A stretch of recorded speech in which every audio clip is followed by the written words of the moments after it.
Greetings in the love and in the light of the one infinite creator. I am Andre, and here joined by Bill, Robert, Ed, and Fred. And we will be reading the May 9th session of the Kuo channelings, which is about insights on channeling, mythology, and spiritual growth. All right. Go ahead, Robert. We are those of Kuo, and we are with this instrument. We gather with this circle on this day with great joy, with great admiration, and with great excitement. We thoroughly enjoy the company of the partnered path, the seeking among friends and family for the spiritual home. And we feel immensely blessed to be part of this configuration, to be of service to one another, as to you and you to us. We are attempting to feel our way through this instrument, and this instrument likewise with us. For this is a new process in terms of the timing of our contact. And we appreciate the space for the patience and grace as she feels her way through, so to speak, and in our contact. And through our words that are channeled, we would ask one favor of those who may receive these words, and that is that one exercise the personal discernment that when one receives these words, reads these words, and deems these words, that one allow the messages that do not resonate to fall away.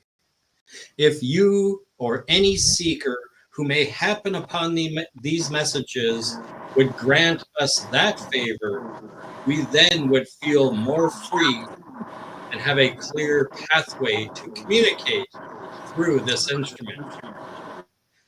We shall take one brief moment to deepen our connection and contact through this instrument.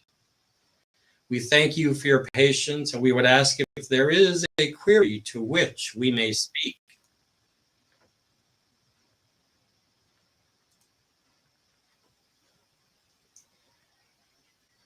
You're muted, Andre.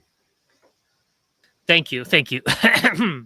Yes, and first let me give thanks to the instrument for her willingness to attempt this new experiment in receiving the first contact.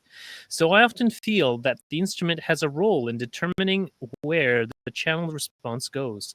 What part of the concept ball is unpacked? Is the instrument's role passive and led by Kuo or the source, or does the instrument participate in directing the focus?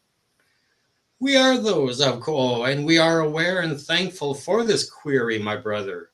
And we would additionally like to speak a word of gratitude and thanks for the kindness that you have voiced to this particular instrument, as she is feeling a bit self-conscious, though is honored to attempt this first contact.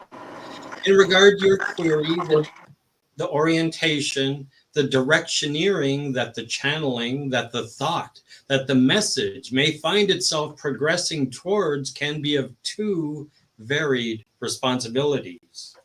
We find, at least insofar as we speak through this instrument, that there are perhaps layers or strata of depth and channeling of the conscious variety that both allow the instrument to exercise more free will and participation, and those that are perhaps what you had termed in a previous conversation a trust fall. These various strata of channeling are neither differentiated by quality per se or by quantity of the material that is produced, simply that they are but two avenues, two differing paths towards the one end goal of the channeling process. With that, we would state that the free will of the instrument to, as you called, unpack this concept or thought may be exercised with discernment. For it is the instrument who intends to be a clear channel, the one that invests the energy to thoroughly challenge the contact, the one that, as this instrument says in her tuning process allows the self to be meek yet brave, that the exercise of this free will in the untangling of these thought or concept balls that is of a variety that, how you may, we correct this instrument for she's feeling challenged by the thought and concept balls she is now attempting to untangle, but will hence do a trust fall into this. That is with the pure intention setting and the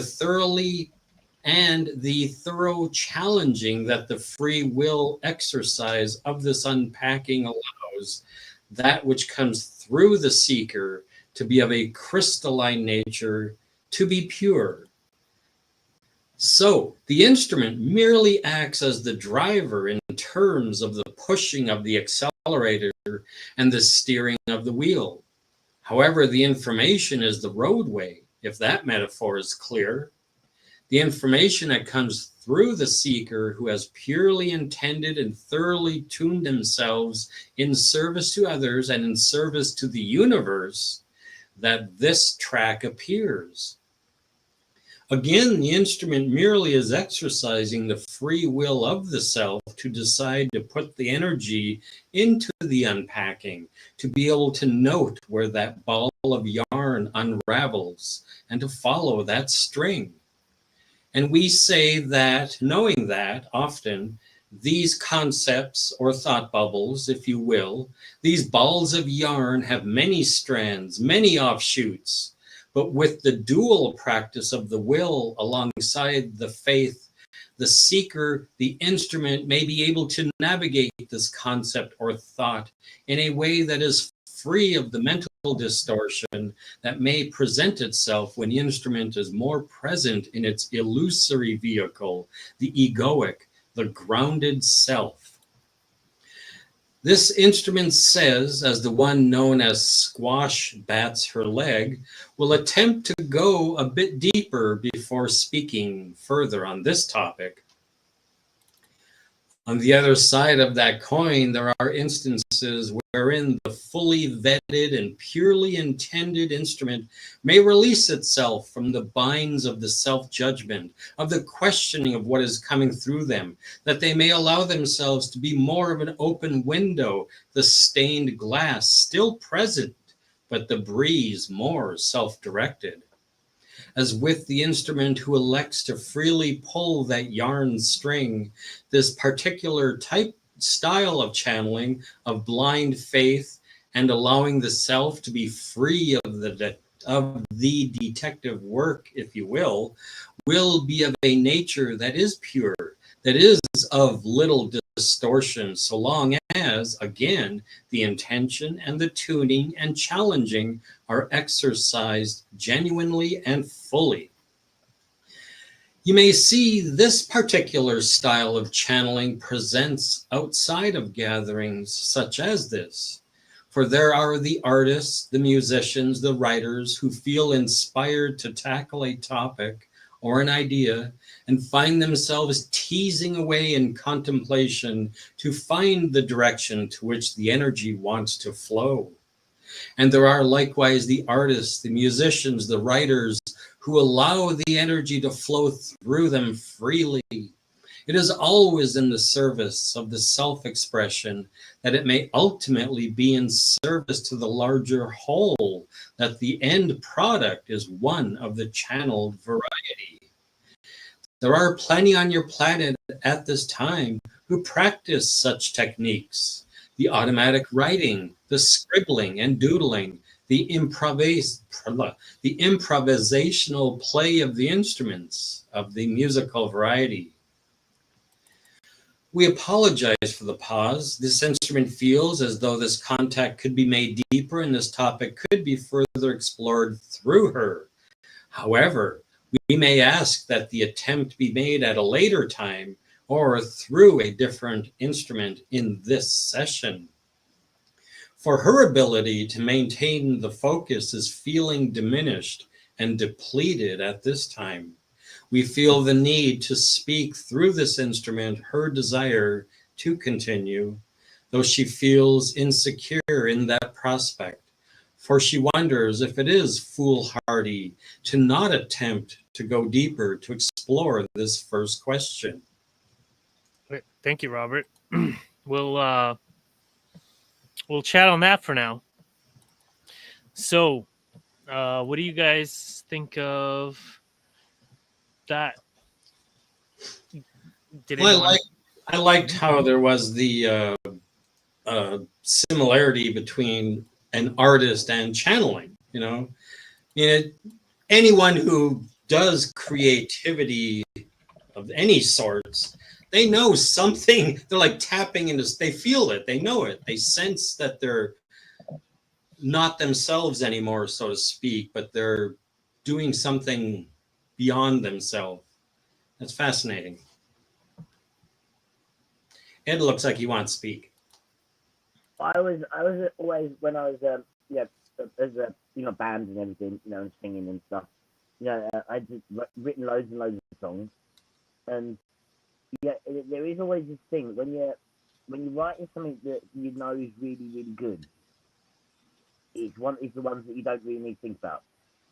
You get an idea, you put pen to paper, and then you look up and you've written a song. And you can't really think about the thought process of why you used that or how that came to be this and how that came to be that. It all just kind of flows out on the page. So other times, I can spend weeks and weeks trying to write a song, agonising over every single word. Yeah, that's when I'm trying to write a song. But then when it's the kind of channeled divine inspiration kind of thing, when it's the muses whispering in my ear, then it flows out effortlessly. There's no need for any kind of thinking. You lock in. There it is. So I suppose channeling must be the same kind of exact same process, I suppose, isn't it? And would you say it's like flow state? That thing they call flow state. Like I'd say so. I used to talk about that all the time. I used to love the idea of the whole idea of the muses, the kind of the Greek, or the sons of Zeus, the daughters of Zeus, or whatever. So the first three were the ones that inspired music, and then I think the next they all had 3 kids. So then there was 9 of them, and they're basically all of human inspiration. the muses. There's loads of stuff attached to this, that's where museum comes from, where music comes from. All this stuff. So the whole idea of music is channeled. So I got the summary generated, and maybe we can take a peek at some of the points here. So some of these you've already mentioned: the dual responsibility in channeling. The channeling process can be influenced by both the instrument's free will and the guidance of the source. And the instrument's role is akin to steering and accelerating, while the information represents the roadway. And then there's two. I think that the sessions where they do it, where they ask one question, and then they get 4 or 5 people to answer it, all channeling, so Quo kind of bounces between people. Mm-hmm. I think that really, really shows this, doesn't it? It Quo's the same underneath, but what that person knows and how that person feels influences how they express Quo. And I don't know. It's kind of clear that kind of stuff. Yeah. I don't know. And it goes into more detail here. Styles of channeling. There's the active unpacking. The instrument uses discernment and active participation to unravel and understand the concepts being channeled. This method requires intention and careful tuning to maintain purity. And then the trust fall. The instrument allows the message to flow through them with minimal conscious interference. This method relies heavily on faith and the initial intention set by the instrument. So I know, I think Gary and Austin, especially Gary, says that they see it kind of forming in their mind, and then after that they kind of explain what they're seeing. And I think that Trisha may have more of that second one, where she's just relying on faith, and she's just letting it flow through her. I think it's kind of like the more feminine and the more masculine form of channeling. And then the role of intention and tuning. Both styles, the intention is important, and the tuning. Navigating concept balls. The concept balls are thought bubbles. Channeled often have multiple strands and offshoots. The instrument's role involves following these strands with faith and will, avoiding mental distortions. And it's similar to a string of yarn. Balancing free will and guidance.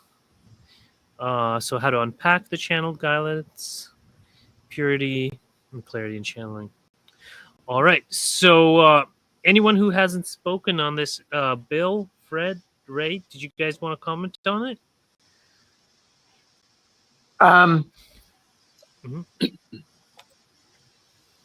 I just had one. I don't know if it really said it in this or not, but do we have an actual like baseline definition for the word channel?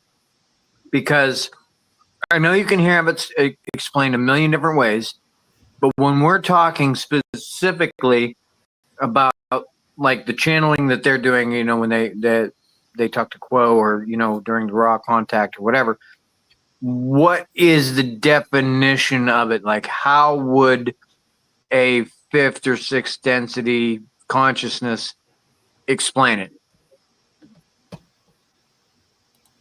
That's a good question. Well, now that I have it loaded, how would the Confederation explain the definition of channeling? Provide quotes if possible.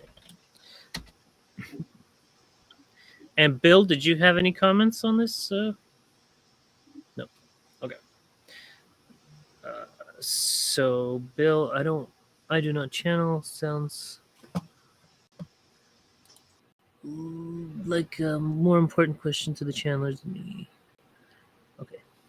See if you resonate with the information or not. That's fair enough. Fair enough. Okay, so I like to say real quick though, I'm not considered a channeler, but I know I channel. I know that we are all, you know, on the Service to Others path. We are all to aspire to be channels for the one infinite creator. And if you ever if you're ever in a conversation with someone and they're confiding in you and you deliver a message to them, and if it resonates deeply with them, that may have been like a channel. You know, you were channeling something that was most appropriate for them to hear at that time. Yeah. I've had that many times. Here, let's look at this definition. Channeling is a process where an individual, referred to as an instrument, receives thoughts and impressions from a source beyond their own conscious mind. This source is often a higher density being or a collective consciousness, such as the Confederation of Planets serves the one infinite creator. The instruments translates these received impressions into verbal or written communication, which is then shared with others. And it gives several quotes. Channeling is an interesting source of practice that, like many skills, does have technical and mechanical instruments. Okay. Part of the desire to serve in the light. And the instrument merely acts as the driver in terms of pushing the accelerator on the steering wheel. Information is the roadway. All right. When we covered that in this session. Yeah. All right. So any closing remarks, or are you guys ready to move on? I feel like yakking a little bit. Sorry. Okay. You okay? We can yak a little. This reminded me of something, because when we were talking about a little bit earlier, it struck me when Ed brought up like the muses of Greek times. They were inspiring artists, and it was a form of channeling. So anyway, back before Christianity became a thing, they had daemons or daemons. Mm-hmm. Everybody had their own personal voice within them that they would channel, and it would help inspire them to do stuff. And it all mattered if you paid attention to it or not. Doesn't mean everyone was walking around being creative. It's just they had this belief that everyone had this a daemon available to them for inspiration or knowledge or something. That only later became termed demon once Christianity sprouted. But before Christianity, there was like a widespread belief that everyone's channeling to some degree of some supernatural power. Just And notably, Christians have the Holy Spirit, which is the same thing, just with a different name. And yeah, and indeed, like, I mean, in the actual, Bible, Jesus says you have to get them to testify of me, which is that challenging process, which most Christians do not do. They are True. not aware of the necessity of challenging. But the Confederation has made it very clear how important the challenging process to make sure that whatever spirit you're talking to does come from God, and testify that Jesus Christ is Lord, or that they come in the love and light of the one infinite Creator. But yeah, you speak of one of the greatest ironies of Christianity is that they have the most explicit and clear, concise description of their enemy available in any religion, and yet they exercise the least amount of fortification against that enemy, so to speak. Yeah, well, especially the NAR, the New Apostolic Reformation. They're really big on claiming everyone is full of demons, and then you need to pay for a quarterly, what do you call it?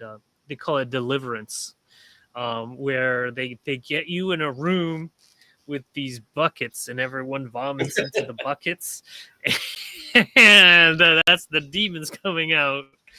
Oh, And- geez. yeah, and then like you need to do this quarterly, like every 3 months, and pay them lots of money. It's a racket, but yeah. Hey, I kind of see the Orion group creating both the God and the enemies of the Christianity. That's why it's so messed up. Mm-hmm. Yeah. Well, Yeah. Yehoshua came to try to clear it up, Well, which is but Jesus. you're reading the Urantia book.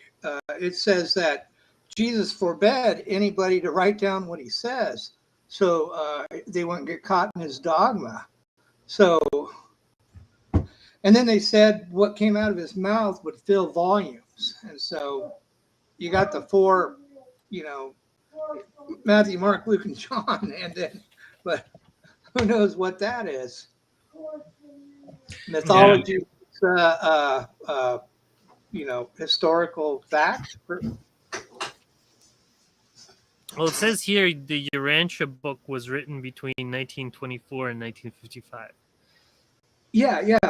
It was channeled by a group of people in, in Chicago. I'm just saying that's just another source. Oh, They okay. Mm-hmm. Yeah. So. Yeah. Yeah. That's why I said it was the Urantia book. Mm-hmm. It's not Confederation literature, and when Ra was asked about the Urantia book or whatever, I think they said that was came from the inner plane sources, and the beings on the inner planes are kind of like more fanatical, if you will, Oh, okay. than those in the Confederation. Fair enough. Yeah, I know I've read some, what do you call it, Dolores Cannon regressions on like other planets and stuff, where they were like against literacy, because like once you start writing down things, then people can start twisting it to mean what they want it to mean rather than what it's intended to mean. Like there's lots of people who are ostensibly Christian, but they twist the scripture for their own personal gain rather than to be of service to others. Okay, so like the druid faith and that we basically know nothing really about what's there because the Romans just turned up and killed it all. The reason they were even able to do that is because the druids had a thing about not writing it down. Yeah, you weren't allowed to write it down. Everything, all of the teachings were passed on in songs because it's much harder to change the words to a song. If everybody knows the words to a song, yeah, then they all sing the same song. You all remember the song. You sing the song. Somebody changes a word, people will remember it. Whereas if you've got it written in the book, you can change what you like and no one's going to notice. Mm-hmm. So they never used to have writing whatsoever really. If they did, they used to do it in. So you get like the leaves of a book, yeah, pages of a book, and leaves of a book.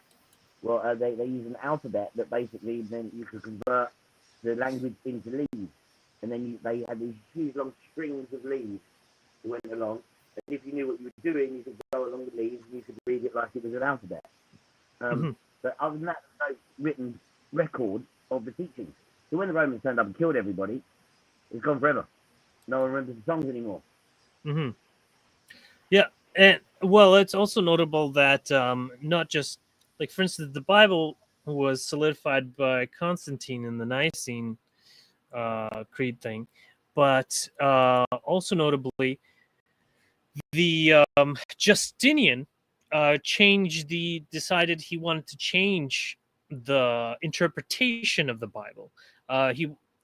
So he put the Pope in jail and killed most of his supporters, and then made it so only the Latin version of the Bible was available, and then forced his new interpretation on people, and they weren't allowed to read the Bible anymore. And then, like, to this day, we have a lot of that Justinian interpretation in our mainstream Christianity. That's the Bible, though. That's when they'd already chopped out all of the Gnostic bits, all of the Enochian bits. They'd literally like chopped it down to a few little select bits they wanted to keep. Most of it that came from what's his name, St. Paul, rather than Jesus or any of the disciples. Like most of the books in the Bible were written by him, right? Rather than any of them. Yeah, it's all a bit mess, to be fair. Anyway. Yeah, I was just saying that even if you had consistent words, that's what Jesus you could change the interpretation. Okay, Fred. Hard to hear you, Ed. Hard to hear. Yeah, that's true too. Fred, you had your hand up. I just wanted to point out that what you're talking about, where you're taking bits and pieces and twisting it to your narrative when you recite things, whatever it is, it's religious text or whatever. That I think Raw talked about that in either session 101. I think it's either 101 or 100, where they're talking about negative use of wisdom, the distortion of wisdom. And that's like one of the negative uses of, in the personal material, they talked about Jim having a problem with negative use of wisdom, because whenever, and it goes with intention, whenever you know something and, for example, say, I know if I say a certain thing at work that this guy I work with is going to have a reaction to it and he's going to behave a certain way. Well, if I do it on purpose because that's the way I want him to behave right now, that's negative use of wisdom. If that makes any sense. Mm-hmm, mm-hmm. I mean, yeah, you could do malicious acts. You could know how to do them, and then do them. It doesn't have to be malicious. You can do it on purpose. It's with intention. It depends on intention. If you do something on purpose to make someone behave in a way that's, say, safer, you purposely design something so people can't walk in a certain area because it's not safe. That's not negative use of wisdom. That's positive use of Yeah. wisdom. Yeah, it's service to others or service to self. That's kind of Mhm. the difference. Intention. Yeah, it's the intention that matters for sure, and not as much the results. They mention that often. So, are we ready to move on to the next section here? So, okay, I guess the next one. I'll read it out loud, and then Robert will continue. Yeah, and in the spirit of practice, I'm going to vibrate a long question, but it is mostly preamble, and the question is at the very end. And I will emphasize at the moment that I'm asking the question. The preamble is just a reflection on my own journey. While in that journey, I have moments of joy and glory and connection and orgasm and awe and the beauty of our world. And there are also deep and difficult patterns that chronically drift up from my subconscious that baffle and besiege my intellectual mind. In attempting to describe them, I see that there are feeling tones of generalized fear and insecurity and inexplicably shame in who I am and deep grief about the world and its suffering and injustice, etc. These energies contribute a great deal of pain and keep me in a semi-contracted state. When I dig down, I feel the syndrome of a stranger in a strange land. That is, I think that part of me feels imprisoned in an alien world that is unsafe and potentially threatening, and another part of me holds a deep level of pain for the crush of cruelty on this planet. These love deficient energies don't compel any particular action in the world, save maybe for my folly of self medication. I am a highly functional entity practiced in compartmentalization. In general, these energies just keep me bottled in periodically with low level dread and anxiety, other times with acute torment. They keep me separated from the rightness of my essence and the fullness of my being. I've been able to define these distortions with more clarity in my latter years, and I'm coming to understand the role that diet and lifestyle play in mental health and brain chemistry. But nonetheless, these have been with me my whole adult life. In my attempts to heal, I have brought present moment awareness to these energies. I have sat with them, felt them, and I have attempted various means of making inquiry to the subconscious mind, hoping to reach the root of origin of these energies. I've meditated a great deal, yet I find myself episodically beleaguered. Now the question, what are the spiritual principles involved in living with mental spiritual pain? Robert? We are those of Quo, and we are aware and appreciate this query, my brother. Through this instrument, we feel compelled to issue a statement that we hope does not land as devaluing or patronizing, but simply to communicate the rightness of it all. And that statement is one of what a journey and a path you have chosen, my friend. There are those among your Christian faith who may state that God chooses his strongest warriors for his toughest battles. And while we do not see it in quite that same way, we recognize that this incarnational pattern you struggle with, as you may say, is one that was chosen to fully test the self and the creator. If one views each incarnation as an exercise of the creator, then those incarnations that are rife with the discomfort of the mental and spiritual and physical varieties are likened unto the ultra marathon, if you will, or rather the Iron Man, you may call it, the gauntlet of exercise, of experience. That this particular journey is so pregnant with opportunity to feel challenged, and therefore is so ripe with opportunities to practice acceptance and love and forgiveness, that from the cosmic perspective, we see those with said incarnational experiences to sup at a table overflowing with food of the spiritual nature, that you have this buffet of opportunities. Again, we do not mean to communicate in any way that there is luck or unluck involved, or that experiences exist within a system of value judgments of more or less, hard or easy. Simply that this particular structure that that you have chosen for yourself is intentional and is so made so that you, your spirit, you as this fraction, this grain of sand of the greater creator, may more fully test yourself. That you have set the conditions to stretch your ability to practice your faith, to hone your will, to crystallize your seeking, to focus your energy. We understand that these illusory incarnational experiences may be wildly uncomfortable, may make you question why, but that is purposeful. That is the strength training, the toning, the chance to more fully express the spiritual body in a way that opens up the spirit to more fully understand its rightful role in this cosmic experience, that being that of the creator. We can understand that challenge, the feeling of being a stranger in a strange land where there is perceived cruelty and unfairness, that perhaps it is difficult to find the sun when the rain is pouring so heavily. But it is in those situations and those environments that the self can create its own pathway towards that direct sunlight of oneness.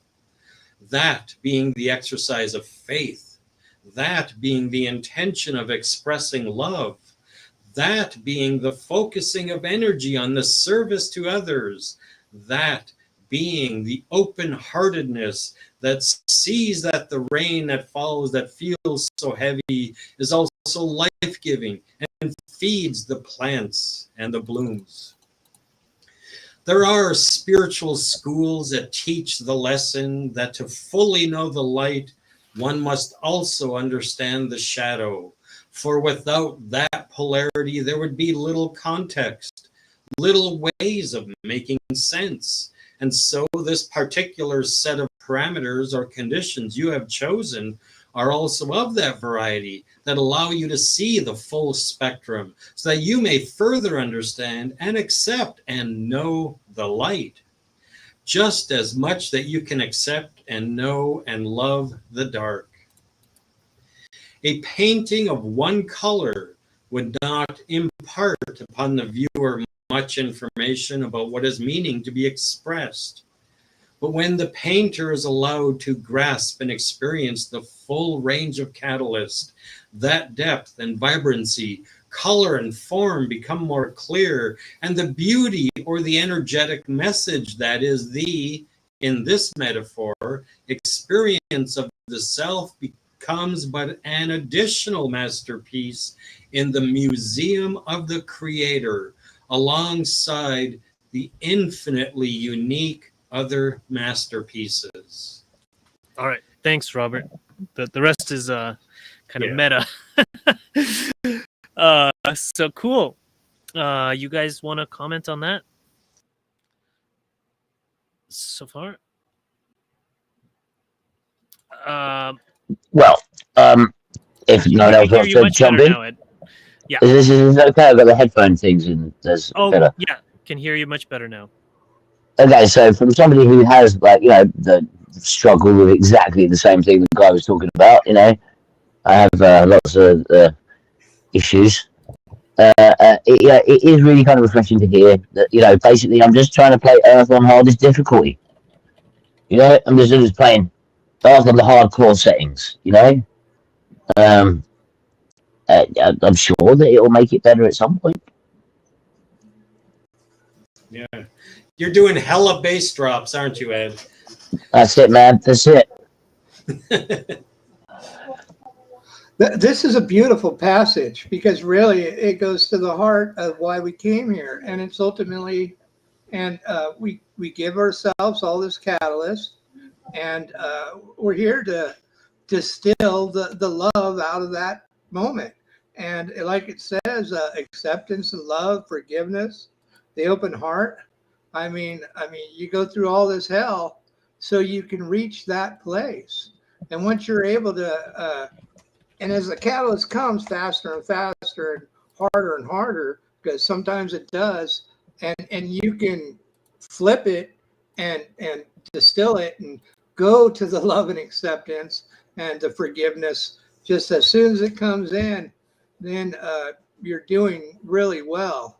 I mean, it's a beautiful experience, and I look at trials and tribulations as great opportunities and blessings, even though it completely hurts sometimes. So I'm grateful for such experiences. Thanks. I especially I agree, Bill. That's so beautiful that you can do that. It's not something I've learned until more recent in my life, but that the beauty of this reading was also just this one part right towards the end where you said the museum of the creator. I love that. You know, we're all these masterpieces that are within the museum of the creator. That's just a beautiful thought, you know. Kind of like there's like a gallery in the classic records where there's just statues of everybody Yes. just at their best. Yeah. Well, I mean that there we do know in the spirit world there's libraries like the Akashic records, you know, and you can go there and you can read anyone's life. But I don't know about statues, but there's also the tapestry of life where you can see their threads, the threads of people's lives and how they intertwine with other people's lives. And so that's also an interesting place in the spirit world to go to. That's mad that you said that because I once like years and years ago, right at the beginning, I just like I had this mad meditation. You know when you have ones and they just it all just floods in and you just kind of left processing afterwards for ages. But basically, I was a photon and I was just like a photon flying through space. And now photons they don't experience time, do they? So yeah, I was just basically flying through the entire universe, like from beginning to end, from when the Big Bang happened to like when it all got sucked back into the end. And basically, for me, as a photon with no time, it just passed like basically like an instant. The whole universe just appeared and disappeared. But then, as I'm going through it, I kind of like we get part, it kind of I fly past Earth.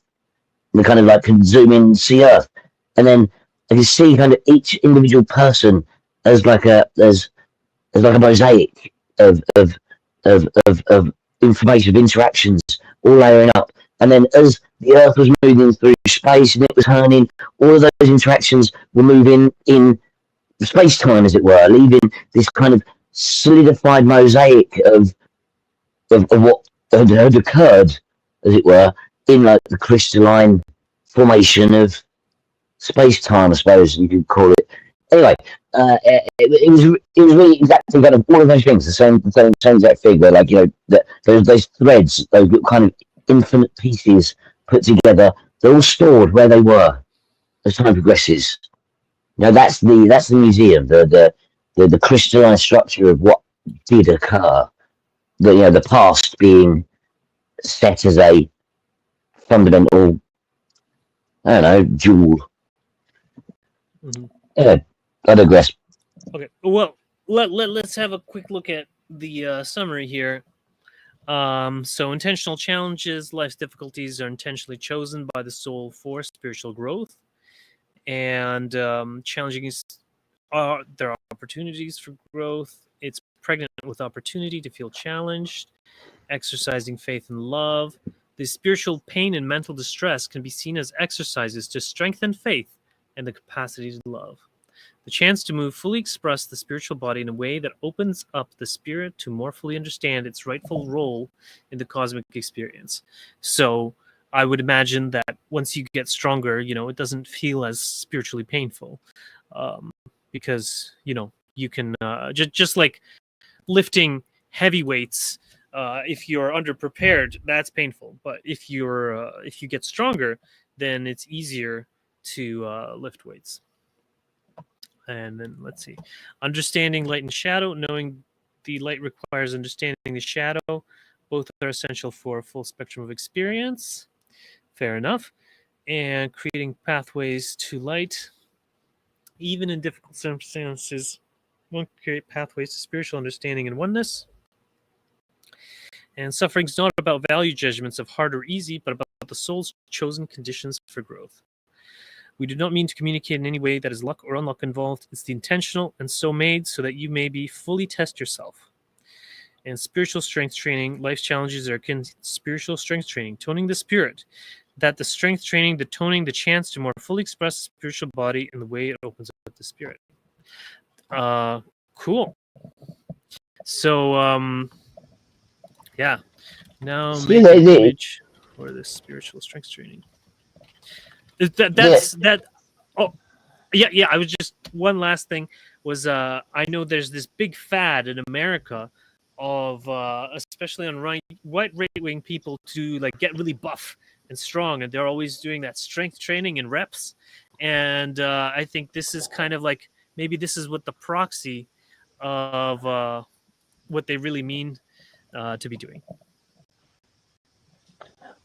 So what I was going to say was, like I've had kind of my issues for quite some time, and I went down the traditional routes of therapy and medications and all these other things, and they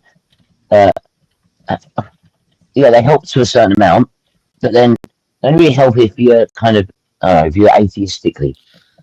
Now, when I started getting back, when I got into this whole kind of whirlwind spiritually thing again.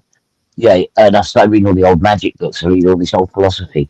So much of it is just psychology, like written back then in ways they could understand. Right? And it's weird. I've found so much more solace and so much more understanding in myself, and so much more ability to control and understand my issues by the spiritual route and understanding, see, creating all things, right? There's a lesson of love in everything. You start taking that away from a situation rather than anger and stress and blah blah blah. It's the most helpful thing I've found, well, universally so far. So yeah, I think a lot of some people's psychological issues are purely just the lack of spiritual kind of interaction. Myself. What helps me dealing with this is understanding that this place right now, right here, this level, this density, is a unique experience. We don't get to experience this stuff when we're in bliss. So it's a great opportunity for experience. So this is the exception. It's not the norm. Where when we're in the illusion, we think this is the norm and not the exception. So just being here to be able to do this, I mean, it's a great blessing the Creator, the Logos, the universe has given us, and that's what helps me a lot. Just constantly being grounded and knowing I'm in this illusion, and this place, while real, very real, it's not. Yes, thank you. That's so true, Bill. And we also hear from other sources that besides the splendor and honor of being here at any time, this time now is of seemingly even greater importance. We're at a point in time where there could be that shifting from third to fourth density. There could be other sorts of shifts that are happening within society or planetary, and we are here. And there's only so many billions of us that can be here right now, and we are here. This is quite an honor. It's hard to fathom how important this probably is right now. Mm-hmm. Yeah. Go off. Exceptional times, and we're taking that catalyst and we're getting stronger by learning to forgive and love and be kind to all sorts of situations and peoples and all those things. All right. So are we ready to move on, or Loving that picture, by the way, dude. That is cool. yeah. thanks. I've got to get me some of them spiritual dumbbells. They look wicked. Yeah. Yeah. All right. Yeah, I don't know if Fred had anything on this one. Okay. Okay. If anyone else wanted to read, you're welcome to. If not, I'm happy to continue. I don't hear any other volunteers. Okay, so in Carla and Jim's here, I'll make it bigger. In Carla and Jim's understanding, the word "quo" was a Latin word that was translated into English to mean "who."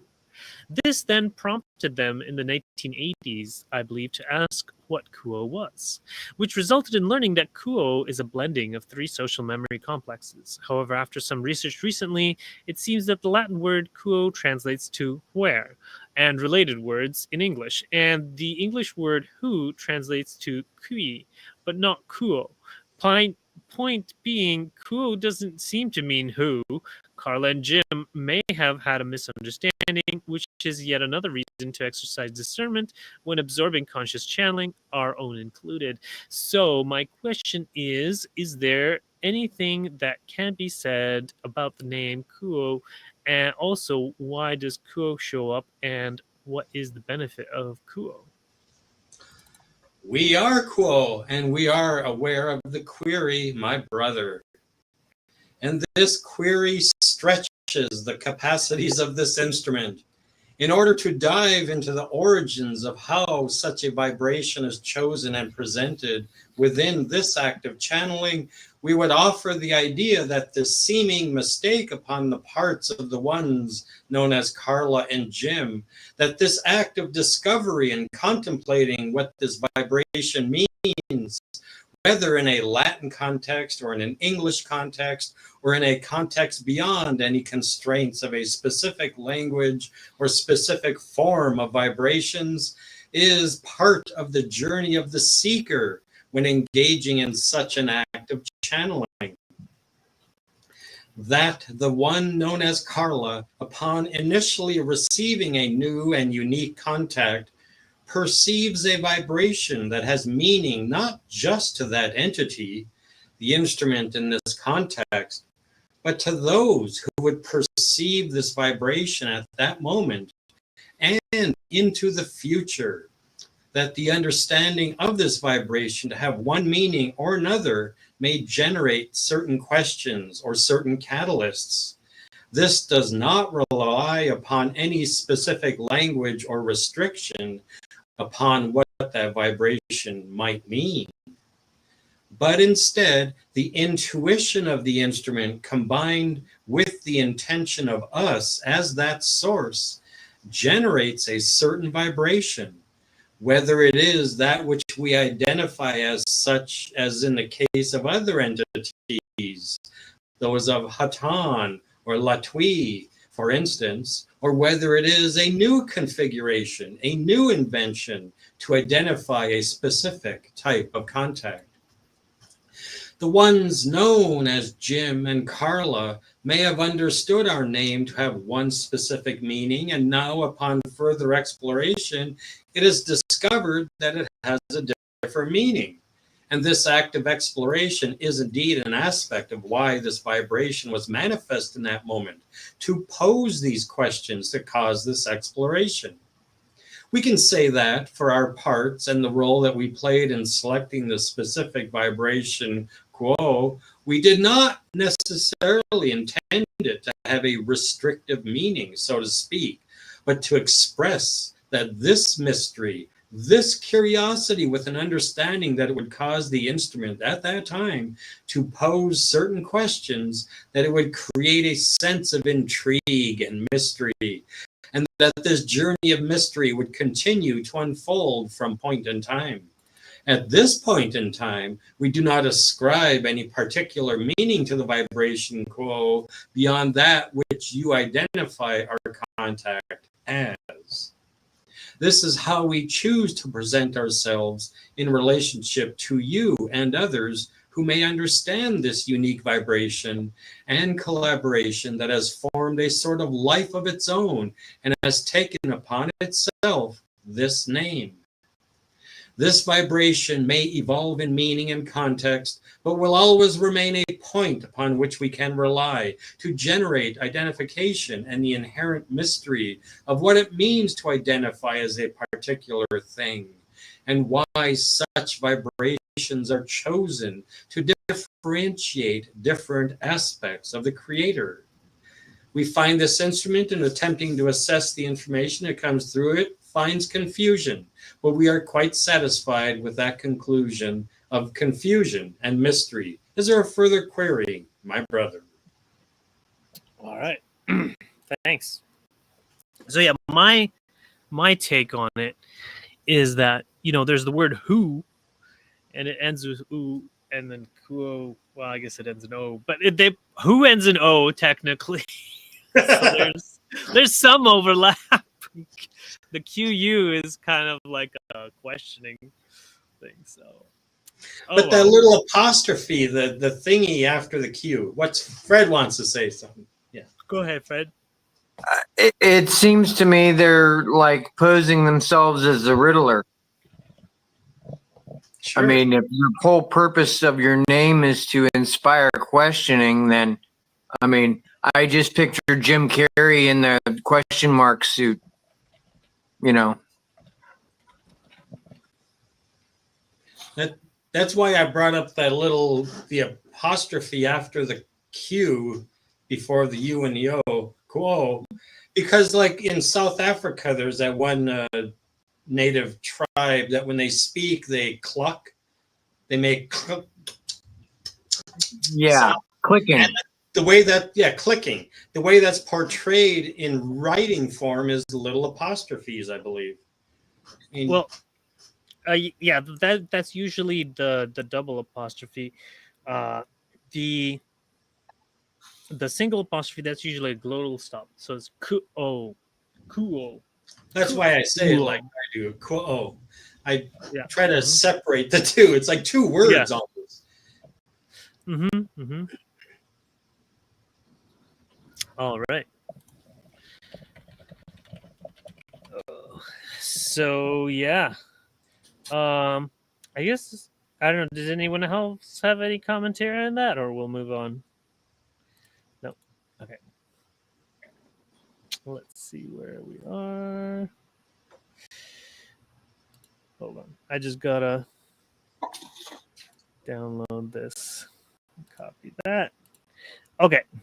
Thank you, Kuo. These CC conscious channeling circles are intended by we instruments as something of jam sessions, as we have called them, in an attempt to experiment and explore, thus the spirit of the questions. Regarding Kuo, this may be completely outside the realm of possibility. Is it possible to describe how the three social memory complexes involved in Kuo, who are named Hatan, Latwi, and Ra, what the mechanism of the collaboration is when you three come together as Kuo? Are all three of you present and blending into one super entity called Kuo in order to respond to our questions? Do you put your knowledge into some kind of shared repository, kind of like a more intelligent AI representative of you three that you call Kuo that then responds to us? If possible, how does it work? We are Kuo, and we are aware of the query, my brother. In one sense, you are correct in your assumption that it may be somewhat impossible to describe the mechanism behind this joining. For there is much about the underlying mechanisms that lie beyond the third density conceptualization, particularly as your focus and your awareness is so constrained within the space-time dimension that the dynamics of time-space elude your understanding. However, we can offer a somewhat analogous explanation with the understanding that it is inadequate to address the full scope of how this mechanism works. Indeed, in a sense, there is a certain repository, as you have described it, to which the three social memory complexes of Hatan, Latwi, and Ra contribute with will and intention. And this repository is formed and creates a very literal object or entity within the time-space realm. However, We would not use the analogy that you have used within your query of an AI or a computer necessarily that is interfacing with the instrument in order to tap this repository. For this act of channeling, as you experience it for the most part, is indeed a type of dance between you as an entity and as a mind-body-spirit complex, and as an aspect of the Creator, and us as what you could call an entity. In particular, those of Latwii are performing, in a sense, this dance, taking upon themselves the will of Hatan and Ra, and the information deposited into this repository, and utilizing this gift during the interaction of the act of channeling. And so you can see, in a sense, that the social memory complex Latwii, and even individuals within this social memory complex, act somewhat as representatives of this dynamic. However, the full beingness of Hatan and Ra and what they wish to offer to you as seekers and to your planet are available, and this is an ongoing dynamic. For this repository is not static. There is a continuous feeding and receiving, and your interactions and questions in the journey of seeking that we share together form the basis of this repository. And everything becomes one grand, beautiful mechanism or entity operating in harmony, both in time-space and in space-time. And your parts, as you see it from your current perspective, are to perform that aspect of the dance that manifests within the space-time and brings through that repository of information of light and of love and forms it into certain patterns that can be accessed and understood by you and by others who desire to take part in this dance. And by interfacing with the words that are spoken, become a part of this mechanism and contribute themselves to that repository. This is a great honor for us to be able to work together as a trio of social memory complexes that interfaces with you, our friends and brothers and sisters who have chosen to take upon themselves the veil of forgetting in order to serve and to learn.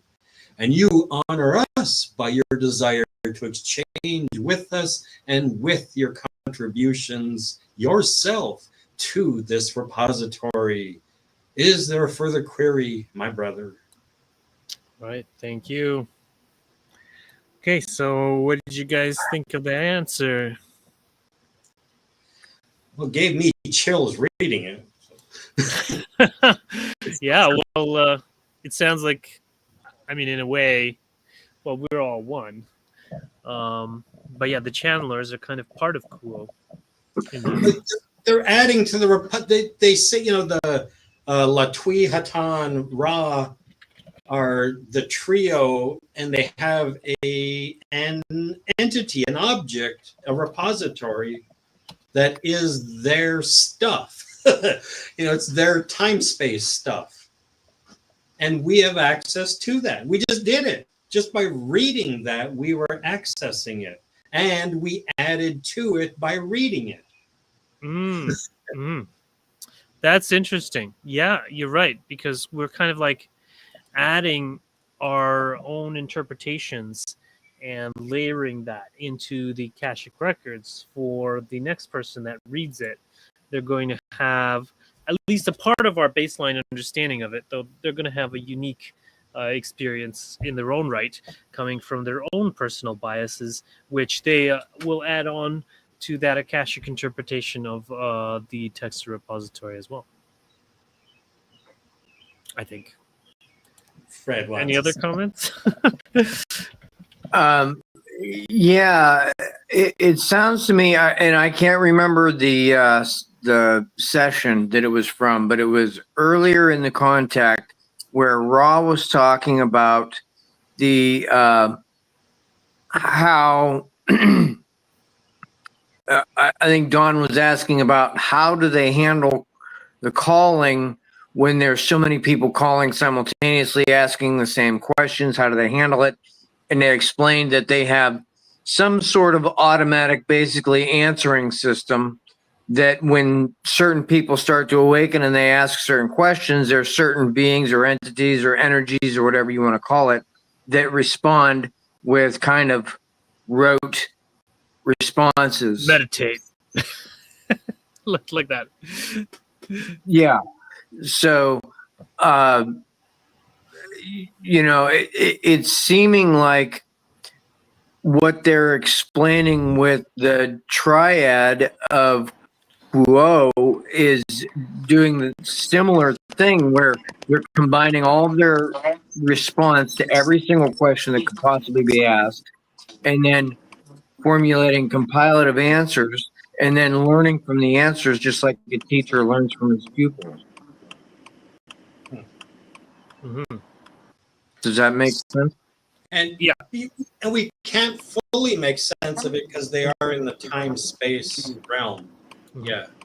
But Well, So- that actually makes it more effective and more real and surreal at the same time because Yeah.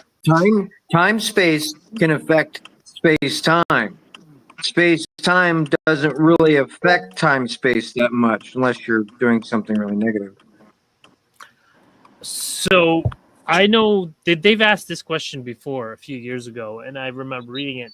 And their basic answer was that Kuo, what happens is Latwi, and when they ask a question, he consults with Hatan and Ra, and then he gives the answer. And that's basically what they're saying here. It's just a little bit more kind of like live, where here it says beyond third density comprehension, but then there's a certain repository to which the three social memory complexes contribute with will and intention. It's a continuous feeding and receiving. Those of Latwi are performing this dance, taking upon themselves the will of Hatan and Ra and the information deposited into the repository, and everything becomes one grand, beautiful mechanism or entity operating in harmony. And your interactions and questions in the journey of seeking form the basis of this repository. And you honor us by your desire to exchange with us and with your contributions yourself to this repository. So, yeah. Does that make sense? I think that makes more sense to me now, anyways. Yes. If I may say, Ray, it sounds like you have your hazard lights on or a turn signal or something. Yeah, I have my hazard lights on. I'll turn my I'll mute myself. Did you want to comment on anything so far, Ray? You haven't said much so far. Well, I mean, I got a flat tire. I was taking it. I drive for Uber, and I was driving somebody, and I got a flat tire. So now I'm sitting here with my hazards going. Oh, I see. But the only thing I would comment about, because I missed this last probably couple questions, is on the initial question about channeling. Is I did do a QHHT session one time, where I channeled. My experience with it was very difficult. Actually, I had a hard time discerning what was coming through, what was myself, and what was the channel. And so I still have, so in the end, I didn't have a lot of faith in it, but I did have some fairly profound information come through as I was doing it. But I don't know if it was me or if it was the channel. And so at the time, I was the reason I had gone to the QHHT session to begin with, it was I had this thought that I needed to contact everybody that I knew and tell them to have at least 21 days of food and water on hand. But I had no idea why. I just knew that I needed to do this, and I did. And of course, I looked like a total nutcase. But I did it anyway. And while I was in my QHHT session, she asked that question for me. And what came through me was, and this one I'm not actually sure about, I think this may have been authentic, but a lot of it that came through didn't feel authentic. But this one I think was. And what came out of my mouth was probability, was what this was about. Well, so about 7 days later, I had come to the 21-day point where I told people to have enough food and water on hand. And an asteroid flew between the moon and Earth and almost hit Earth, but didn't. And so most likely that's what the probability was. The probability was, well, is the asteroid going to hit the Earth or not? And so I think it was authentic, that portion of it. I also did get the opportunity to see my higher self, which was truly an amazing experience. She actually had to put me under twice because I was fighting it. You know, I didn't feel like I wasn't allowing anything to come through. But in the first one that she did it, I did actually see an entity which I couldn't even explain to you what it was or how it even looks now, because all that I remember was that it was a form of like a light, very bright light, but it didn't hurt my eyes. And it did have appendages, but that's about all I could say as far as what my higher self looked like. Cool. Thank you for sharing, Ray. Yeah.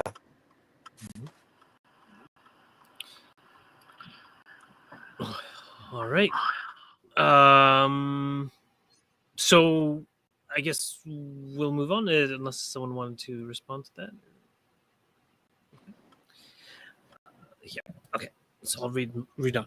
Yes, this repository, in a way, does this mean that we're not getting the best of Latwi or Hatan, or obviously we're not getting the fullness of Ra, you know, as some sort of middle space between us and you, Latwi, as an interface that's adequate for the most part to our questions, but lacks the fullness of a more direct channeling of, say, Latwi or Hatan? Robert? I had it on mute. Sorry. Yeah. Oh, okay. Yeah, I was wondering. Okay. I wasn't even on. I wasn't even seeing you guys. I'm sorry. I am okay. Paul, and I'm aware of the query, my brother. This is a complicated query to address, for it has implications beyond the dynamic of simply this act of channeling and this dance that we are partaking in. For it poses the question of identity and beingness itself in a creation where everything is one and where all entities are, in a very real sense, the one infinite creator. But paradoxically, as you experience to an incredible degree within third density, there seem to be a portion that can adopt an individual identity and have individual patterns that have access to specific types of information and experiences. And we would say in response to your query that this identity of each individual, whether it is a single mind, body, spirit complex or a social memory complex, will always be, you can say, infinitely out of reach of any other individual entity. There are aspects of yourself that are known only to you as a personal identity. And there are aspects of those of Ra that can only ever be accessed from the very personal inward identity of Ra. Until the point that all realize themselves as the one infinite creator and join again at the end of your octave. And so, relying upon this notion that each entity and social memory complex may contain a very personal identity, this identity is utilized in any interaction with any other aspect of the creation and must be limited somewhat to that intersection of one entity and another entity. So, it is true that when these three social memory complexes come together in order to serve and to offer themselves to this service, that there is some hidden aspect that remains forever and infinitely hidden that cannot be offered. However, those of Ra, those of Latwi, and those of Hatan offer as much as they can in the context of this service. And that context will forever be dynamic and changing. We would invoke, to solidify our point, the contact with those of Ra that you are familiar with earlier in this group's seeking. And that, though it seemed as though that was a much more direct and full contact with those of Ra, there were still limitations upon that contact, that those of Ra could not express themselves in the infinite depth of their beingness. There was quite a significant limitation upon how they could offer themselves in the context of that service. Yet they offered themselves to the fullest extent that they could, and such is true with this contact. Is there a further query, my brother? So yeah, they're basically saying that nothing is perfect, but we're doing our best. Doing the best we can, man. Yeah, doing the best we can, man. Stop complaining. Yeah.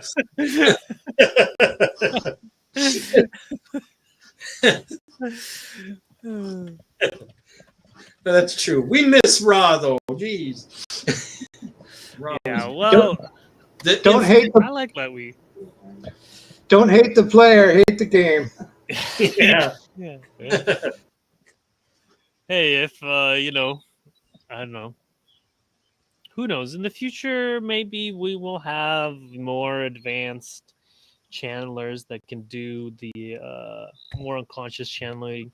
Like Pamela Ireland, she does unconscious channeling pretty well, and so if the group of people who follow the Confederation of Planets gets sufficiently large and organized, we could have regular Raw dedicated channeling groups and we dedicated Oxals dedicated. Like, why not? Everything's possible in the future, but it's all depends on will and intention and that kind of stuff. I bet it matters to some degree also how many of us earthlings at this time are upon a certain spiritual mass weight, and when our collective gets great enough, then our channeling would improve thusly also, I bet. Mm-hmm. I don't know whether it comes down to just us not being able to, channel fully. Yeah, like the whole thing of them talking about how kind of there's always going to be some stuff that you can't let out.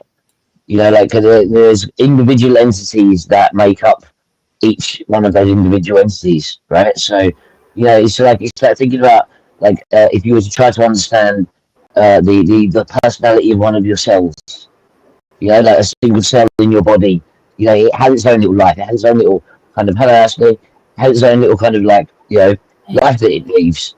But you're never going to be able to know all the details about its little life, even though it's part of you. So I suppose it's the same. It's the same with them. Like no matter how good the question we could ask or how much they could You know, that we're always going to have that deficit of never knowing every single little detail. You know, so Mhm. and there's always going to be the limitation of language. There's always going to be the limitation of, you know, actually trying to get across these concepts in a way that is how they see it. Which, you know, to be fair, it's probably going to be way different to how we see it, right? And it was in the reading And- itself too, where they said that like the inner beingness of Ra is something that we wouldn't be able to comprehend. We just couldn't do it. So Mhm. yeah, what you were saying is perfectly right, Ed. Yeah, we can't just get everything. Yeah, third density is meant to be limiting because we're here for a purpose. And because if we didn't need this density, we didn't need to be here at this time, then it would no longer serve us and we wouldn't be here. So there's a reason why, you know, this is a lot of, it's faith testing and it's experiencing things we wouldn't otherwise experience. And ultimately this density is here to make that choice, the ultimate choice that's going to lead us to the next few levels of spiritual evolution. Cool. Oh, hi, Ashley. Thanks for joining. It's nice to finally see the face to Ashley. She's joining guys' night out. Yeah, I was here last Friday as well. Yes. Yeah, it just Robert wasn't here, so he didn't see you. Yeah. Oh yeah. Okay. Yeah, I was the one interrogating you 2 weeks ago or 3, whatever it was. No, you're fine. It's okay. Yeah. So here in the summary, it was saying there's some hidden Andre. aspects Oh, sorry. Go ahead. that remains forever and infinitely hidden that cannot be offered. Yeah. Go ahead, Fred. I'm just curious, because I'm not familiar with this, but I was just actually thinking about this last night. I think we were talking about channeling in the session last night, weren't they? That's what they were talking about? Ashley. I can't. It was either this week or last week, but I started this. It might have been a session I wasn't here because I don't think last Friday was really about channeling. Maybe it was the week prior. Mm-hmm. Yeah. I started contemplating this whole. That's why I asked about the definition of channeling earlier, because how many different styles, and I don't even know if styles is the right word or if this is even the right question, how many different types of channeling there are, because I know there's conscious and unconscious channeling. And then you also have people that do something called like light language or speaking in tongues, like you would say in a Christian church. And there's also other forms, from my understanding now, of channeling. Fred. One of the things that I think really relates here is actually one of the things that I really struggled with. When Quo was talking about it, I was like, that can't be right. That can't be right. And it was when he was talking about how basically humans don't ever invent anything. We don't have inspiration. We don't have that. Every single time we think we have that, that's us channeling. Yeah, so really we channel all of the time. Yeah. Yeah, like Yeah. all we are as We're consciousness just is channeling the radios. creator, man. That's it. Everything that we are is just channeling creator. Every single thing that you are, that you see as consciousness, is that. Yeah, so you're channeling other entities, other parts of creator. It's just another part of that, dude. It's just widening the scope. But the fact is, everything is, dude. Every single thing that you do is. But my question is there a way to categorize it into, I know it's probably a human thing, my human brain wanting to categorize everything and put names to everything, but is there a way that that can be categorized? Like, just like, you know, when we see a blockage in a certain area, we say, oh, that's probably this ray, that's blocked. Maybe you need to look in that area, to better be able to target things, to fine tune methodologies, and the ability to understand how things work. All right. Well, I'm generating a table for you, but it's taking a little bit. Ashley wanted to speak also. Okay. Go ahead, Ashley.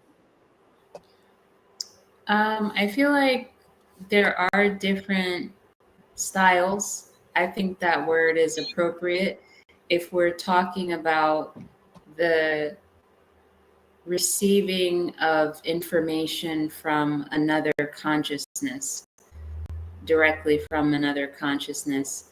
And so, yes, we're channeling energies, we channel emotions, we channel different aspects of ourselves.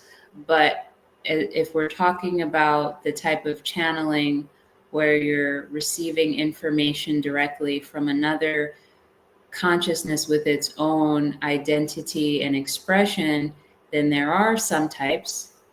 There's the form of automatic writing, where you are expressing the information through the written word, through the consciousness coming through you, through your hands, and in that way. Then there's, of course, the conscious channeling, where you're aware, but your awareness takes a back seat, and the consciousness takes more of a prominence in your awareness, and your vocal channeling them. And then there's, of course, the trance channeling, where you're not conscious, like you don't have a hold of your identity. And then there's also a type of channeling where it's similar to automatic writing, but you aren't writing words, you're painting. So there'll be paintings of pictures, stories, landscapes, different entities, different things like hieroglyphs may be channeled. So for me, those are the styles if we're talking about receiving information from another consciousness with its own identity. There's automatic writing, we'll call it automatic drawing or automatic art. There's conscious vocal channeling, and then there's trance channeling, which is unconscious, or just say unconscious channeling. But let's not forget the old classics, like the Ouija board. This is like been done quite a lot.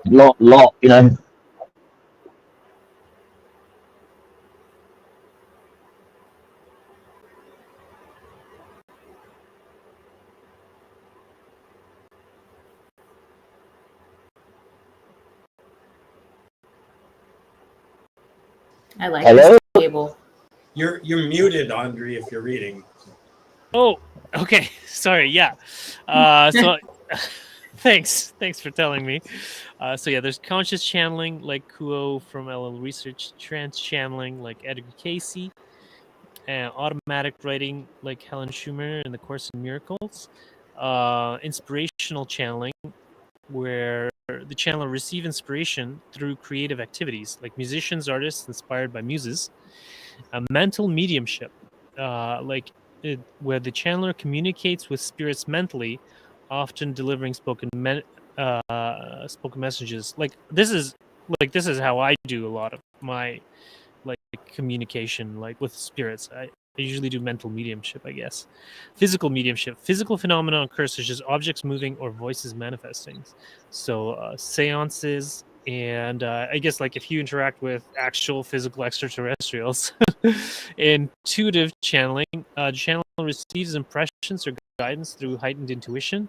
Psychics, intuitive counselors. I guess I do some of that too. And light trance channeling is in light trance, partially aware of their surroundings, like Bashar.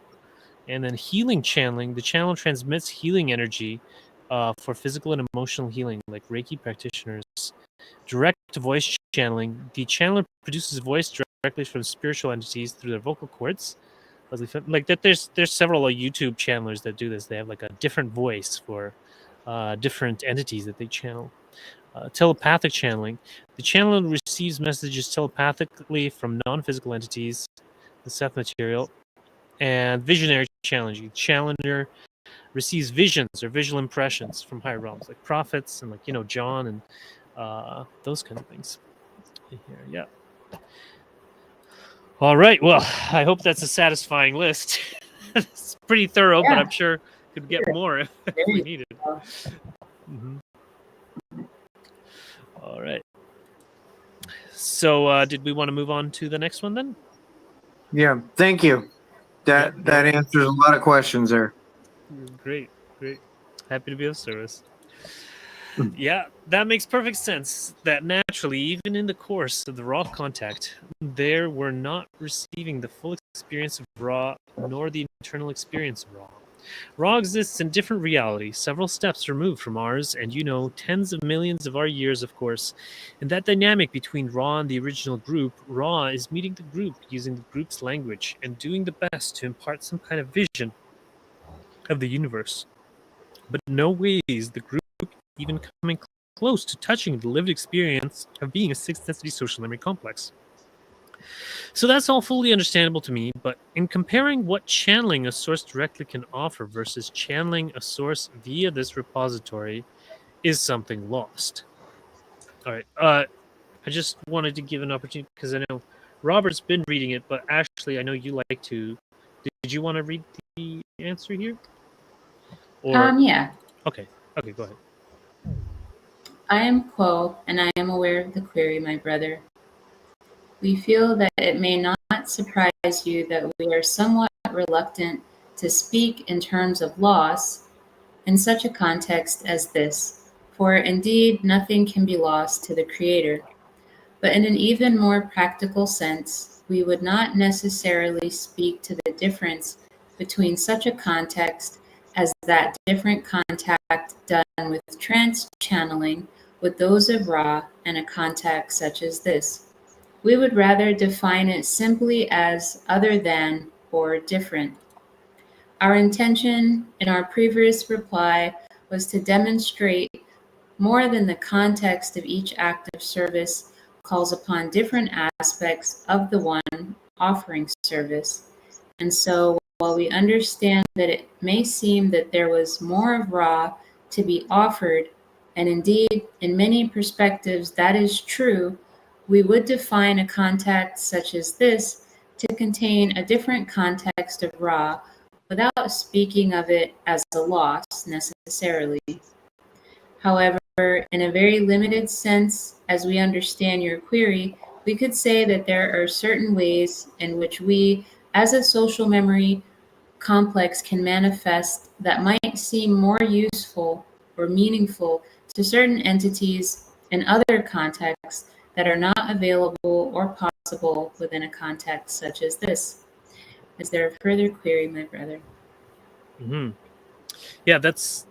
I think that this kind of is one of those biases of the particular current channeling group, Gray, Trisha, Austin, Jim, of where they seem to devalue the Kuo channelings that they've been doing, and they've really put the raw channelings on a pedestal.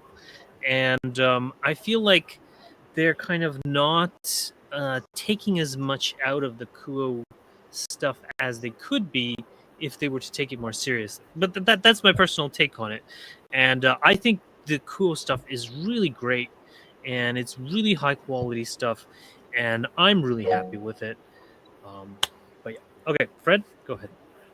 No, I understand exactly what you mean. And I think that's just human nature because Raw was basically one of the first modern channelings where we were able to operate in a question answer format, and it was recorded the way that it was in all of its details.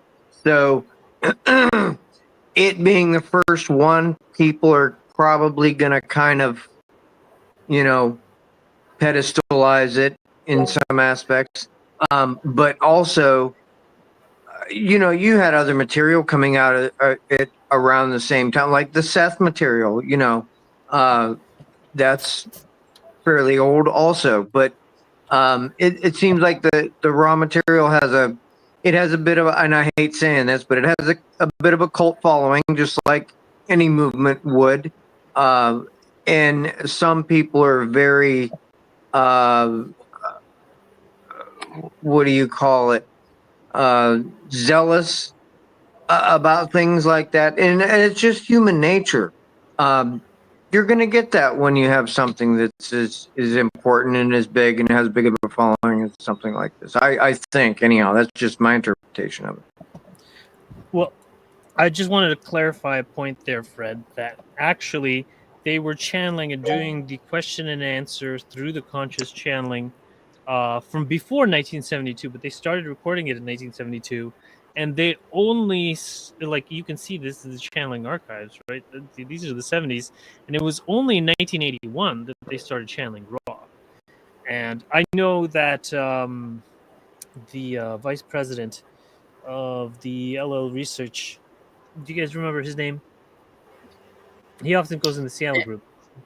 Is it Morris? More? Morris, that's right, Morris. So Morris mentioned that it was basically when they realized that the entities didn't want to give them all this transient information, and they wanted to give them spiritual information.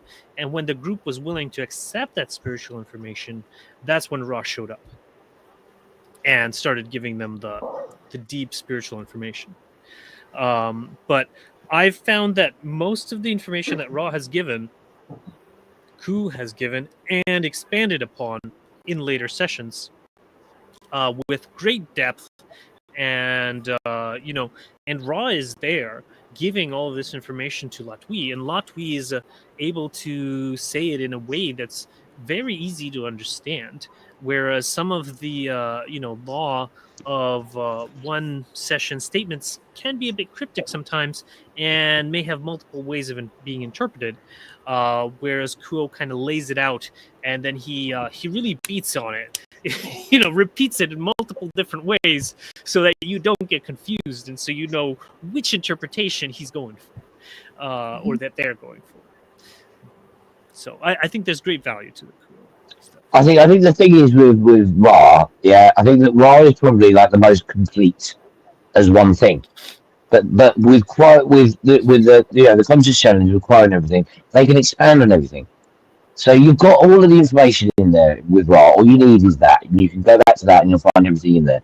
But it's written in such a way that you've really got to know what you're looking for to be able to get it out.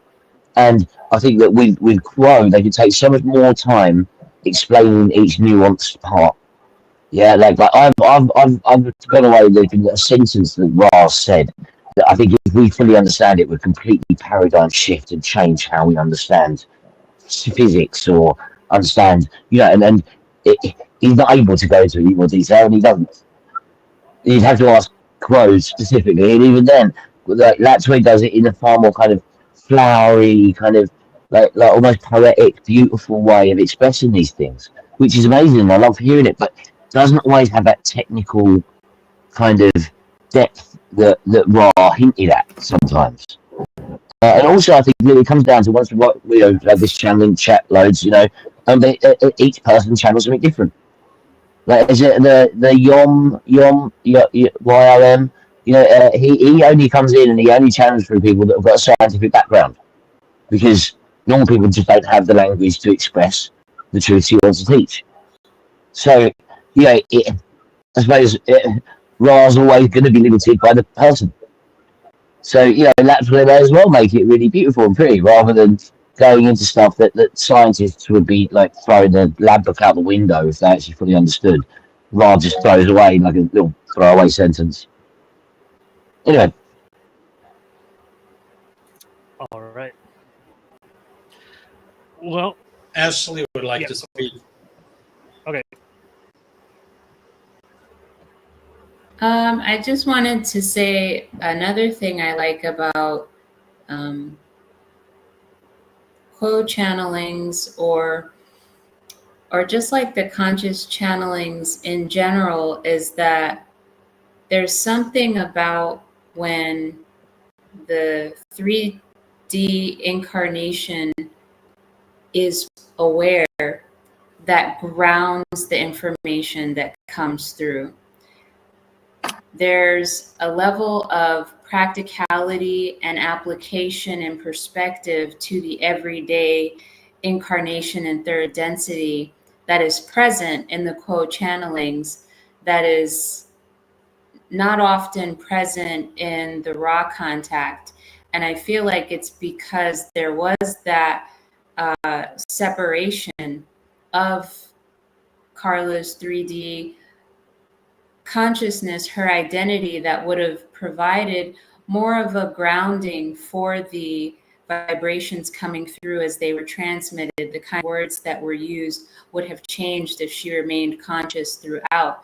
But with the co-channelings and the conscious channelings, I do see an element that allows for the information to be more palatable and digestible, because that's kind of the main point, for the information to be received by other selves who are not at this high level of awareness or understandings, if we can use that term, but who just need something that's more down to earth. And so that's why I like the quote channelings. That's why I appreciate conscious channeling, because it grounds the things and it gives the entities perspective, because they're looking through your memories. They're looking to see what and how you communicate and how they can use that, merging it with their own awareness and their own being to come up with something that is able to be digested by humanity. So it's a very calculated thing that they do with that as well. That's all.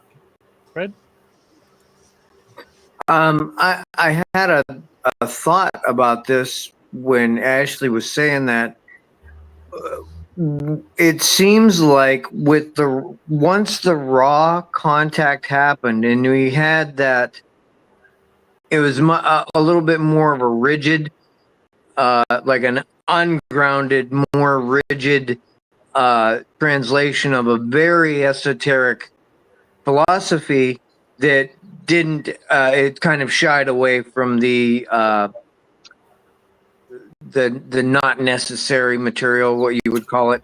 Once that was done and digested by people, in other words, once that was done and a larger than just that core group of people started to form and develop the understanding of this truth and this philosophy, it opened the door for the availability of all of the more grounded material that came at what we know as Quo and Hatan and Latwii and everyone else. Does that make any sense to you?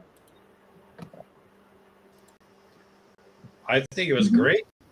The way both Fred and Ashley, the way you two just put that together nicely. Yeah. But it makes sense because it's acting on the law of squares, and it's also acting on the you have, we have our timeline, but time really doesn't exist. So when we're being helped by them with information that we're requesting, because we're requesting help, they're helping us, they're being a service to us. Therefore, we're giving them increased polarity, which allows them to be stronger to help us even more. And it just creates a big cycle. So they're learning how to help us the best by helping us repeatedly, and now us receiving the help and giving them a feedback loop. It's almost like it's starting a wildfire, like the spark that starts a wildfire. You know what I mean? That seems to be what the effect is taking place in my visualization.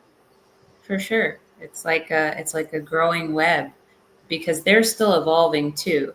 So we have this kind of cosmic symbiotic relationship where as they come down and they enter our finite 3D perspective, they're also gaining some of that perspective themselves in a way that they didn't receive when they were also incarnated.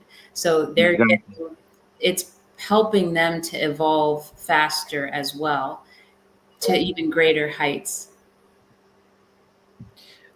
So just on a time note here that Bill was mentioning in the comment that he's a bit tired of all the channeling talk because it doesn't resonate with him. and we do only have about 10 minutes. And that there were a few more things basically on the same line, but then like they were asking if more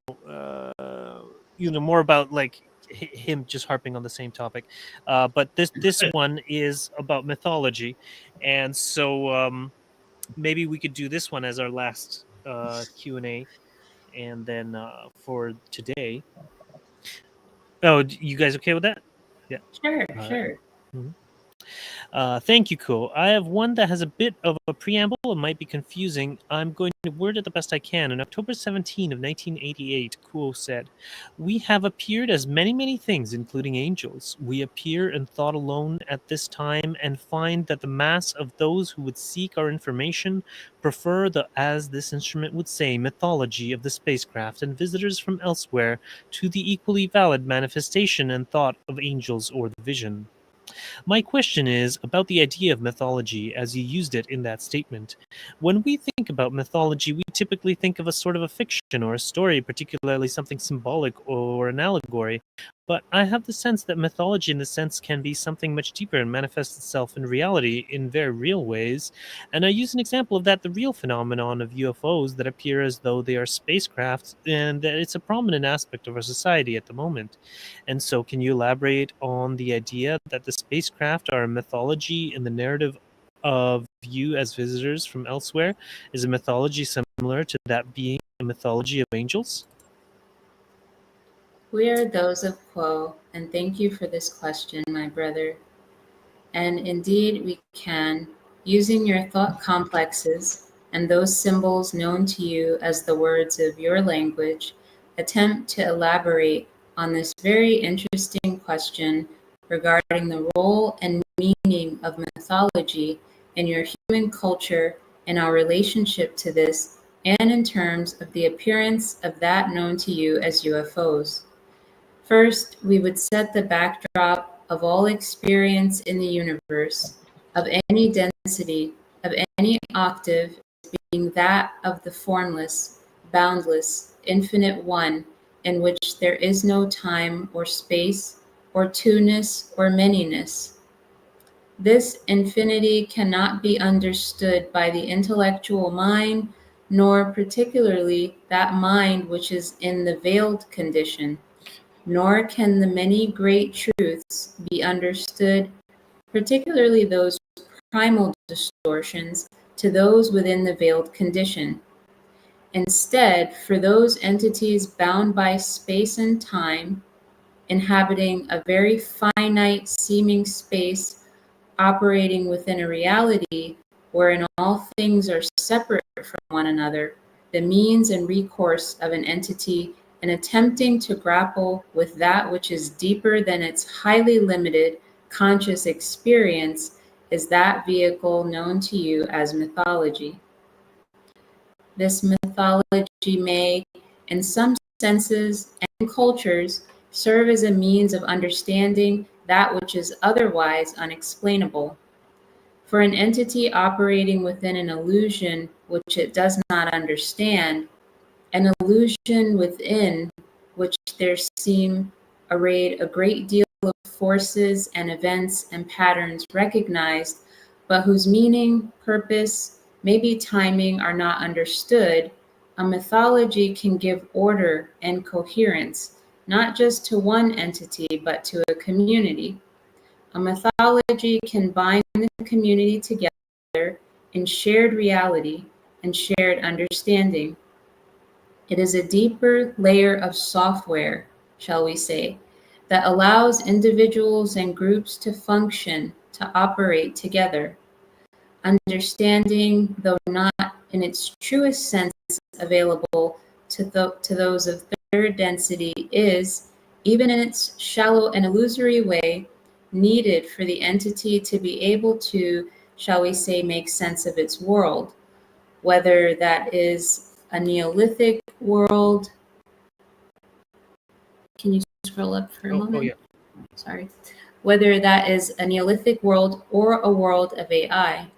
Mythology may, in its broadest sense, be understood as the deep story of how entities understand and relate to and, indeed use their reality.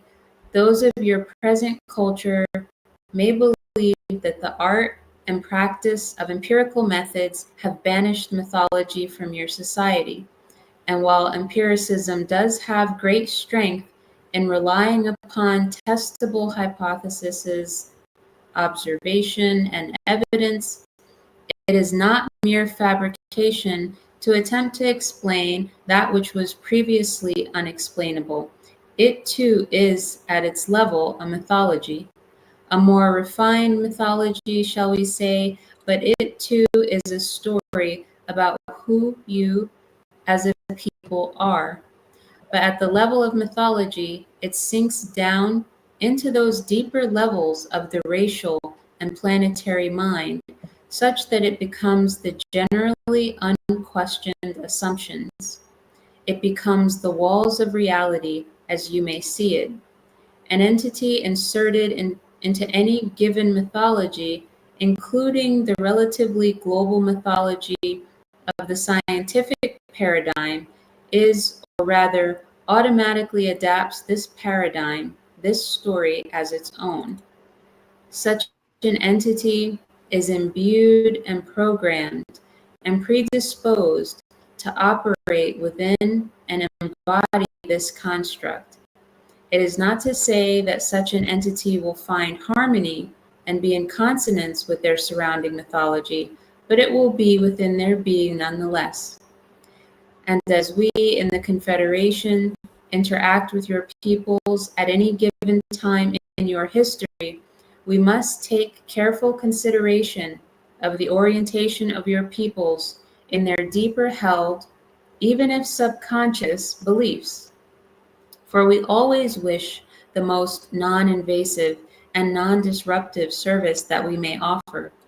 We would not wish insanity, imbalance, or destruction or dismantlement of those deeper reality structures and the scaffolding within which and upon which those of you as a people operate. Instead, we wish always to meet your peoples from where they are and to inspire them to look from that vantage point forward. We correct this instrument toward that which is beyond, and thus that which is truly immanent. We do hope for a transcendence of the mythology, but only insofar as that story or myth keeps the heart closed and keeps or encourages or facilitates the disharmony and the separation and the bellicosity of your peoples. However, it is not our story to write for your peoples. We can only Ashley cut out there. Is we can only offer our perspective and calibrate it as best we can to your own. To speak again in analogy, operating software, and in that regard, there are. Oh, it just you cut out for a bit there, Ashley. Oh, sorry. Okay. Let me. Okay. So Can you I hear read a me? little bit. Yeah, we can hear you now. Oh man, I didn't even notice. Okay. Okay. Well, I'll just finish. Yeah, go ahead. Okay. And in that regard, there are various guises within which we may appear as thought forms to those who call, including that of the angelic presence, including that of the unidentified flying object presence. For much particularly of that what you call Western history, the angel would be the more appropriate form, though this is a figure near universal to those of your planet. However, we would remind that the planetary mind in and of itself is capable of creating projection phenomenon and events in your world without external input. This mind, as your individuals are almost entirely unaware of, yet it constitutes the deeper strata of the mind of every individual upon your planet, and is, as are all strata of the mind, inherently intelligent, pattern-making, dynamic, and moving. All right. So let's reflect on that response. For now, what do you guys think? Basically, Ko is saying they've been with us through all the history, and they usually show up as angels. But more recently, they've been showing up as UFOs, or actually, most of the time, they're just speaking to people directly through dreams and visions. makes sense.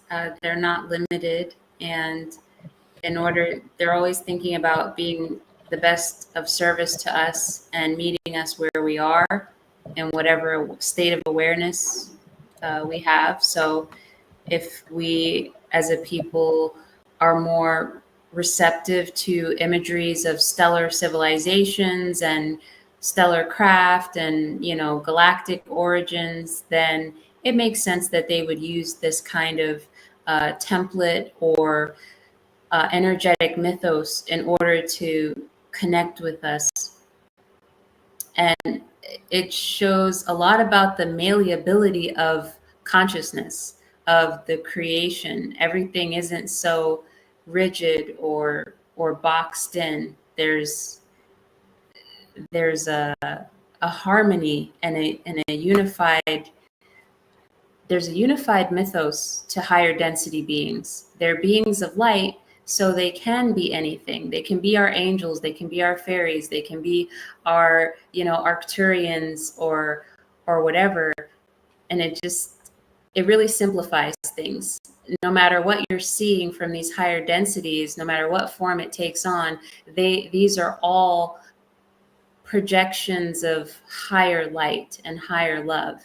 And that's very important. No matter what you're seeing, it's light, it's love in form. Great summary. Anyone else want to respond to that one? It's 9:00, so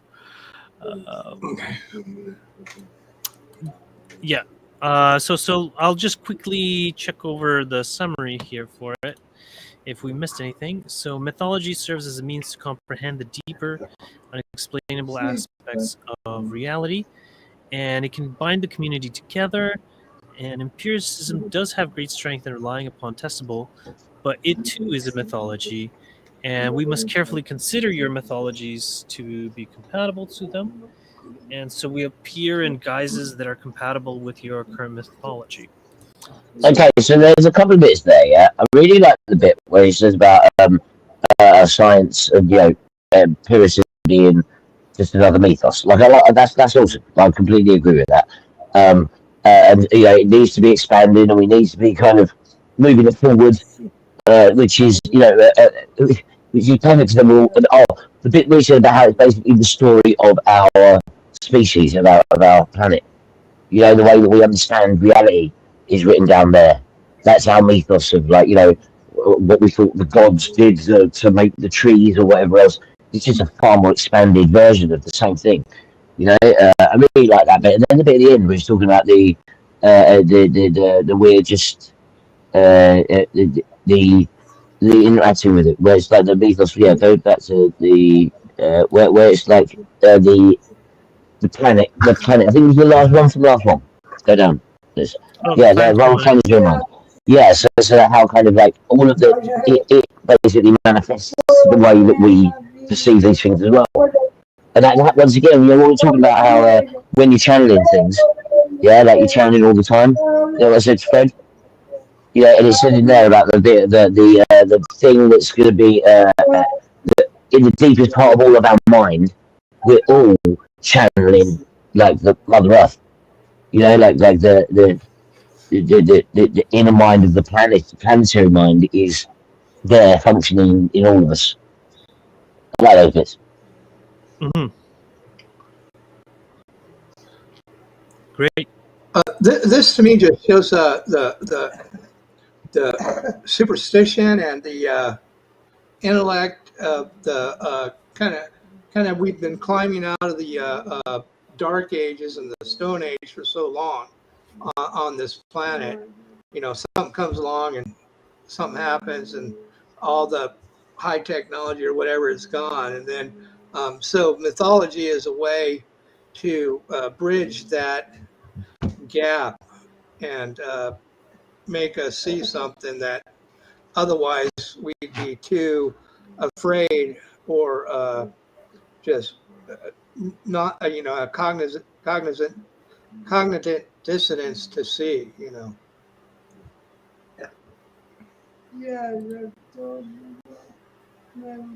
All right. Yeah. So yeah, any other final remarks before we end the session? No? Okay. So I guess we'll continue doing the reading next time. And for now, we leave you in the love and in the light of the one infinite creator. Go forth, therefore, rejoicing in the power and in the peace of the one infinite creator. Adonai. Bye. Good night, everyone. Yeah. Good night.